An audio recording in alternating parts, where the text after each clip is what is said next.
সমগ্ৰ বিশ্বত বন্ধ হ'ব জনছন বেবী পাউডাৰ। জানিব পৰা মতে এই জনছন পাউডাৰ ব্যৱহাৰ কৰাৰ ফলত বহু শিশু মাৰাত্মক কেঞ্চাৰ ৰোগত আক্ৰান্ত হোৱাৰ গুৰুতৰ অভিযোগ উত্থাপিত হৈছে। বিশেষকৈ শিশুসকলৰ ক্ষেত্ৰত এই পাউডাৰ যথেষ্ট জনপ্ৰিয়তা আছে। কিন্তু 2023 চনৰ ভিতৰত জনছন বেবী পাউডাৰ উৎপাদন আৰু বিক্ৰী কোম্পানীটোৱে বন্ধ কৰিব।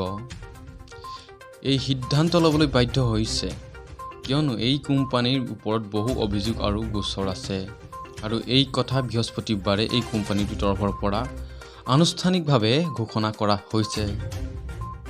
আৰু জানিব পৰা মতে এই কোম্পানীটোৰ বিৰুদ্ধে 38,000 গোচৰ আছে। এতিয়াও বন্ধ আছে আমেৰিকাত এই কোম্পানী। যদি আপুনি আপোনাৰ শিশুটিক যদি জনছন বেবী পাউডাৰ ব্যৱহাৰ কৰে তেনেহ'লে এতিয়া আপুনি 100 বাৰ চিন্তা কৰক, কাৰণ জনছন বেবী পাউডাৰ ব্যৱহাৰ কৰাৰ ফলত মাৰাত্মক কেঞ্চাৰ ৰোগ হোৱাৰ অভিযোগ উত্থাপিত হৈছে। ইতিমধ্যে 38,000 গোচৰ আছে সেই কোম্পানীটোৰ ওপৰত। আপুনি চিন্তা কৰক আপোনাৰ শিশুটিক এই পাউডাৰ ব্যৱহাৰ কৰাৰ আগমুহূৰ্তত 100 বাৰ চিন্তা কৰক এই পাউডাৰ ব্যৱহাৰ কৰাৰ ফলত, কিয়নো বৃহস্পতিবাৰে কোম্পানীটোৱে আনুষ্ঠানিকভাৱে জনায় যে এই কোম্পানীটি 1 বছৰ ভিতৰত বন্ধ হ'ব বুলি।